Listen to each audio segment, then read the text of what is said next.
मानवता का अत्यधिक विकास हो जाने के उपरांत भी मानव की मूलभूत झगड़ालू प्रवृत्ति न तो कभी खत्म हुई है और न कभी होगी। हाँ, लड़ाई, आक्रमण आदि का स्वरूप भिन्न भिन्न रूप में देखने को अवश्य मिलेगा। मानव विकास के प्रथम चरण में जैसा कि हमने पढ़ा या सुना है कि अधिकांश लड़ाई झगड़े या युद्ध चीख पुकार करते हुए पत्थरों या डंडों द्वारा ही लड़े जाते थे। धीरे धीरे ऐसे युद्धों में भाले, तलवार, नेजे, खुकरी जैसे हथियारों का प्रयोग होने लगा। विकास के अन्य चरणों में आग्नेय अस्त्रों जैसे बंदूकें, तोपों, रॉकेटों का प्रयोग किया जाने लगा और युद्ध को अधिक प्रभावी बनाने के उद्देश्य से इसमें जानवरों का भी प्रयोग किया जाने लगा। शस्त्र पर अपना दबदबा या रौब दिखाने के लिए हाथियों, तीव्र गति से युद्ध समाप्त करने हेतु घोड़ों और सैनिकों को रसद व अन्य युद्ध सामग्री पहुंचाने के लिए बैलों और खच्चर जैसे जानवरों का उपयोग किया जाने लगा। कहने का अर्थ यह है कि मानवता के विकास क्रम के साथ युद्ध लड़ने की तकनीकें भी आश्चर्यजनक से रूप बदल चुकी हैं। वर्तमान समयावधि में युद्ध का रूप बहुत विनाशक, अत्यंत प्रभावी व भयावह हो चुका है। यह मानव जाति के पागलपन की ही पराकाष्ठा है कि ऐसे ऐसे महाविनाशकारी बमों जैसे एटम बम, हाइड्रोजन बम का न केवल हमने आविष्कार ही किया है बल्कि उसके परीक्षण और प्रयोग का महाविनाश भी हम देख चुके हैं। और आश्चर्य की बात यह है कि विश्व में ऐसे बम एक दो नहीं बल्कि हजारों की तादाद में मौजूद हैं। यदि हर देश एक दूसरे पर इन बमों का प्रयोग कर दे तो समूची मानव जाति, पेड़ पौधे, फल फूल, वनस्पति एवं जीव जंतु, इन सभी चीजों का पूर्ण विनाश निश्चित है। वस्तु स्थिति यह है कि मानव जाति का अंत मानव ने स्वयं ही निर्धारित कर दिया है। हाइड्रोजन बम बनाने वाले वैज्ञानिकों ने एक बड़ा हास्यास्पद तथ्य यह दिया था कि ये बम मानव जाति का विनाश तो कर देगा परंतु भवनों या अन्य निर्माणों को क्षति नहीं पहुंचाएगा। अब कोई इनसे पूछे कि इन भवनों का उपयोग करने कौन बचेगा? ऐसी ही नई और घातक सोच के चलते केमिकल और बायोलॉजिकल जैसे युद्धों का घातक दौर भी शुरू हो गया है, जिसमें संपूर्ण मानवता विनाश से तो बच सकती है पर विकलांगता, घातक रोगों जैसी त्रासदी में ही लोगों को ज़ॉम्बियों की तरह जीवन यापन करना पड़ेगा। ज़ॉम्बी मानवों की ही एक विक्षिप्त प्रजाति होती है जिनमें दानवों जैसे गुण होते हैं। जैविक युद्ध के बारे में तो आपने सुना ही होगा। यह एक प्रकार का बायोलॉजिकल युद्ध का स्वरूप है। इसमें प्रयोगशालाओं में भिन्न भिन्न प्रकार के जीवाणुओं और विषाणुओं को पैदा किया जाता है और जिस देश पर आक्रमण करना हो वहां किसी भी उपयुक्त माध्यम के द्वारा इन विषाणुओं को छोड़ दिया जाता है, जो हवा, पानी या मानव से मानव के संपर्क में आने से बहुत तीव्रता के साथ पूरी मानव आबादी में संक्रमण फैला देते हैं, जिससे लाखों लोग असमय मौत का शिकार हो जाते हैं, क्योंकि ऐसे वायरस इत्यादि का फौरन कोई इलाज संभव नहीं है। ताजा उदाहरण यह है कि हमारे देश के पड़ोसी देश चीन के राष्ट्रपति शी जिनपिंग को न जाने कैसी सनक सवार हो गई कि उसने सदियों पुरानी साहूकारी परंपरा को हथियार बनाकर बहुत से देशों को भारी कर्ज देकर और कर्ज न लौटाने की स्थिति में उन्हें गुलाम बनाने की प्रबल इच्छा शक्ति को मूर्त रूप देने के लिए अपने यहाँ के वुहान शहर की लैब से एक वायरस कोविड-19 को दुनिया में फैलाकर एक अघोषित युद्ध यह सोचकर छेड़ दिया कि अधिकांश देश आर्थिक रूप से बर्बाद होकर अपने घुटनों पर आ जाएं और उनमें प्रतिरोध करने की क्षमता ही न बचे और शी जिनपिंग अपने मकसद में पूरी तरह कामयाब हो जाए। चीन द्वारा फैलाए इस वायरस और उससे संबंधित इस अघोषित युद्ध का हम कैसे सामना करें, आइए आज यहाँ हम यही केस स्टडी करते हैं।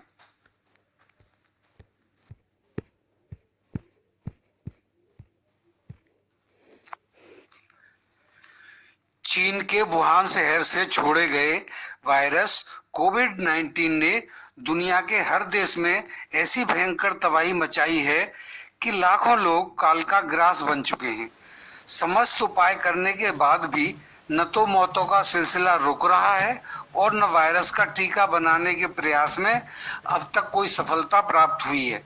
यह समस्त देशों की अर्थव्यवस्था के बारे में सोचा जाए तो अधिकांश देश कंगाली के कगार पर आ चुके हैं। गरीब और मजदूर लोग बेरोजगार होकर भूखे मरने को मजबूर हो रहे हैं। यहाँ यदि गंभीरता से सोचा जाए तो यह एक प्रकार का विध्वंस फैलाने वाला जैविक युद्ध है जो चीन ने दुनिया पर अपनी प्रभुता सिद्ध करने और समस्त देशों को अपनी मुट्ठी में करने का प्रयास किया है और भविष्य में शायद उन्हें गुलाम बनाने का भी एक प्रयास है। मानव जाति में बहुत से ऐसे कबीले, देश, समुदाय, पंथ आदि हुए हैं जिन्होंने अपनी महत्वाकांक्षा के चलते दूसरे देशों पर आक्रमण कर उन्हें गुलाम बनाया है, वहां की जनता पर अत्यधिक अत्याचार किए हैं, वहां के संसाधनों को भरपूर लूटा है। पूर्व काल की ऐसी ऐतिहासिक सोच जिसे आधुनिक काल में भी किसी भी देश द्वारा स्वीकार नहीं किया जाता है, उस सोच को चीन ने पुनः जीवित करने का प्रयास किया है। समस्त देश कोविड-19 से अपनी पूरी शक्ति के साथ लड़ रहे हैं, जूझ रहे हैं और यह भी मान रहे हैं कि यह वायरस चीन की ही देन है, क्योंकि यह आशंका इसलिए और बलवती हुई है कि वुहान में तो यह बीमारी फैलते ही वहां हजारों नहीं बल्कि लाखों लोग मारे गए, परंतु बीजिंग जो वुहान से अधिक दूर नहीं है वहां बहुत कम लोग प्रभावित हुए हैं।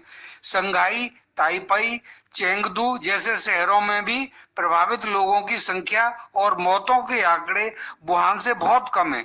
चीन के अन्य शहरों और यहाँ तक कि कुछ राज्यों में भी इस बीमारी से प्रभावित व्यक्तियों के आंकड़े उपलब्ध नहीं है।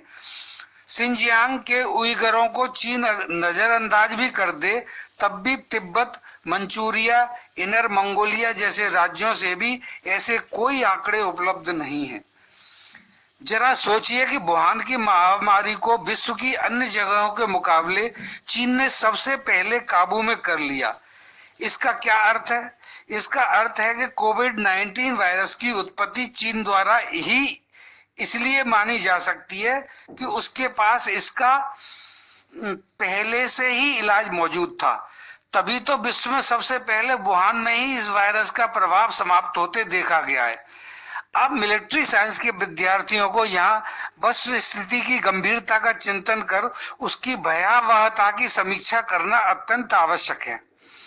तो प्रथम दृष्टया यह एक अनुसंधानरत लैब की लापरवाही से अथवा किसी मांस विक्रेता के यहाँ से बिके किसी संक्रमित जीव से यह वायरस फैला है। यदि और अधिक गहराई से सोचा जाए तो यह चीन द्वारा पूर्व युद्ध छेड़ने का षड्यंत्र भी लगता है। षड्यंत्र इसलिए कि कोई तानाशाह राजनेता विश्व विजय का सपना पाले हुए है और इस स्वप्न को असली जामा पहनाने के लिए उसने सभी देशों की आर्थिक रूप से रीढ़ की हड्डी पर कड़ा प्रहार किया है। इस आशंका को इस बात से और बल मिलता है कि चीन ने विश्व के अधिकांश आर्थिक रूप से पिछड़े या कुछ विकासशील देशों को इतना कर्ज पहले से ही दे रखा है और इस वायरस का प्रहार कर चीन ने उन देशों की बची खुची अर्थव्यवस्था को भी लगभग समाप्त कर दिया है। अब जबकि निकट भविष्य में या कालांतर में भी चीन दबाव बनाकर अपना कर्जा वापस में कोई ऐसा देश नहीं है जो उस कर्जे को वापस कर सके। इसका परिणाम है चीन के चंगुल में पूरी तरह फंस जाना और उसकी रखी गई हर शर्त को मानना, उसके द्वारा प्रेषित हर कानूनी दस्तावेज पर अपनी मजबूरी वश सहमति देकर हस्ताक्षर आदि करना। बताइए और क्या चारा बचता है? कुछ और पीछे की समयावधि का अवलोकन करें तो हमें साहूकारी व्यवस्थाओं की कष्टकारी त्रासदी की अनुभूति होती है, जहां पीड़ित पक्ष कभी भी साहूकारी जंजाल से किसी भी रूप में, चाहे वो भावनात्मक, आधिकारिक या न्यायिक व्यवस्था की शरण में गया हो, पर परिणति यही हुई है कि लोग अंत में समाप्त हो गए या जिंदगी भर गुलामी सहने को मजबूर हो गए।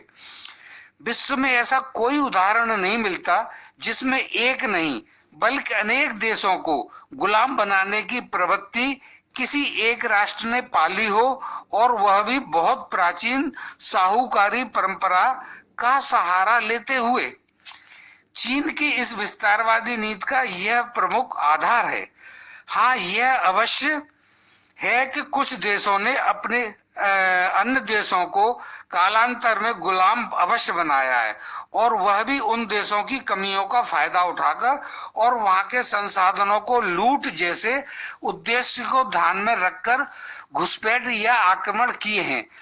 यहाँ हमने चीन के उद्देश्य को गंभीरता से समझा है। अब चीन द्वारा फैलाए सैन्य रूपी जाल के फैलाव को समझते हैं। विश्व में अपने प्रति फैले असंतोष या कमीनेपन से ध्यान भटकाने के लिए चीन ने अपनी सेना को भारत की सीमा पर भेजकर तथा अन्य स्थानों पर युद्ध जैसी हलचल पैदा करके विश्व का ध्यान अपने द्वारा फैलाए वायरस से हटाने की पुरजोर कोशिश की है, और उसने विश्व युद्ध जैसे हालात भी पैदा कर दिए हैं। अब आश्चर्यजनक स्थिति यह है कि जो देश अपराध कर रहा है और ऊपर से लड़ने की धमकी भी दे रहा है, इस स्थिति का विरोध कोई देश मानसिक दृढ़ता के साथ आगे आकर प्रदर्शित क्यों नहीं कर पा रहा है। विश्व का हर देश वर्तमान में चीन के विरुद्ध खड़ा अवश्य है, पर उसका साथ देने वाले सिर्फ दो देश पाकिस्तान और उत्तर कोरिया ही बचे हैं, जिनकी विश्व में खुद कोई विश्वसनीयता नहीं है।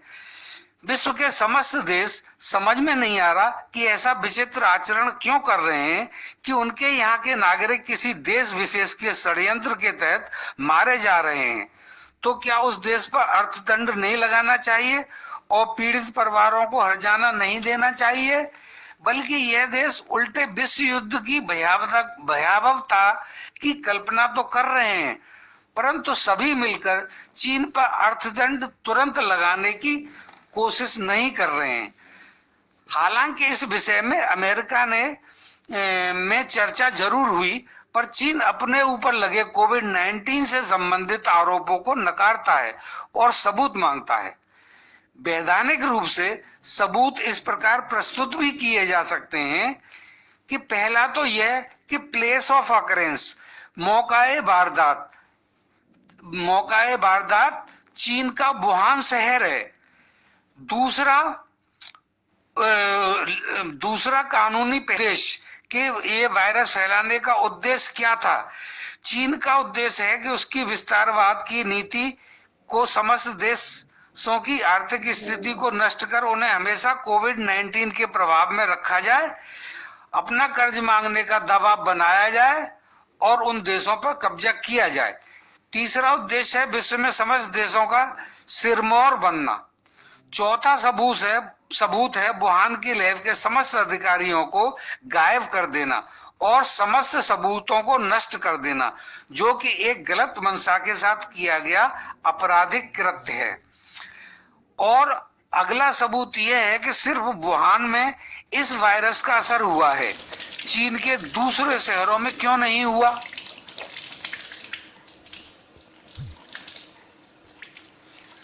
यहाँ भारत को भी चाहिए कि विश्व के समस्त देशों को अपने साथ लेकर, जो आज उसके साथ हैं भी, उनको संयुक्त राष्ट्र में जाकर चीन पर अर्थदंड लगवाने का तुरंत प्रयास करना ही चाहिए। संयुक्त राष्ट्र में यह प्रावधान पहले से ही है, जिसमें किसी देश द्वारा अनैतिक रूप से दूसरे देशों में जनहानि कराई जाती है तो वह देश अर्थदंड देने को बाध्य हैं, और ऐसा पूर्व में अमेरिका जैसे देश को इस तरह की हानि करने के लिए अर्थदंड देना पड़ा है। समस्त देशों द्वारा यदि अर्थदंड का दबाव बनाया जाए तो अर्थदंड की यह राशि इतनी विशाल हो जाएगी कि चीन एकदम से कंगाल हो जाएगा। वह युद्ध तो क्या, अपनी ही जनता को एक समय का भोजन देने में भी समर्थ नहीं हो पाएगा और आगे कई सालों तक अपने कदमों पर खड़ा नहीं हो पाएगा। इतिहास गवाह है कि प्रथम विश्व युद्ध के बाद समस्त मित्र राष्ट्रों ने जर्मनी को युद्ध का जिम्मेदार मानते हुए इतना अर्थदंड लगाया था कि जर्मनी कंगाल हो गया। फिर भी वह पूरा अर्थदंड अदा नहीं कर पाया और दूसरे विश्व युद्ध का कारण भी इसी अर्थदंड को माना जाता है। विद्यार्थियों, आप लोगों के सामने वस्तु स्थिति प्रेषित कर दी है, तो बताइए इस केस स्टडी से क्या निष्कर्ष निकाला जाए।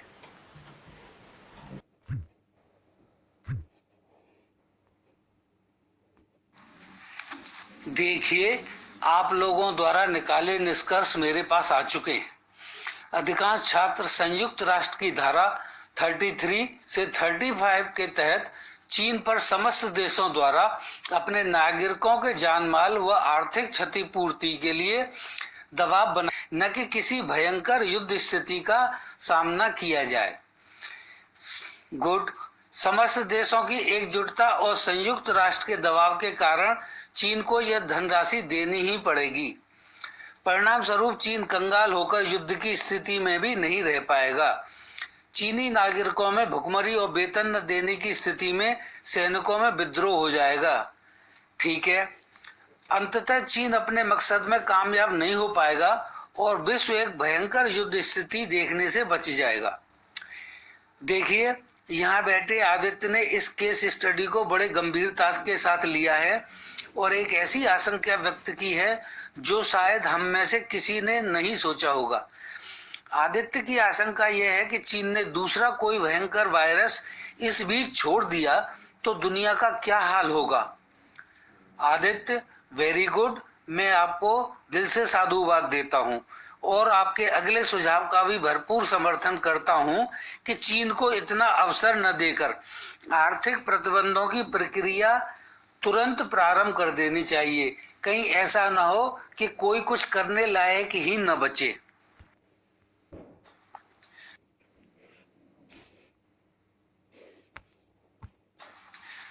व्यूअर्स, उम्मीद है आपको ये वीडियो पसंद आया होगा। कृपया इसे लाइक और शेयर करें तथा हमारे चैनल को भी सब्सक्राइब करें जिससे आपके पास अगले वीडियो जल्दी पहुंच सकें। धन्यवाद। जय हिंद।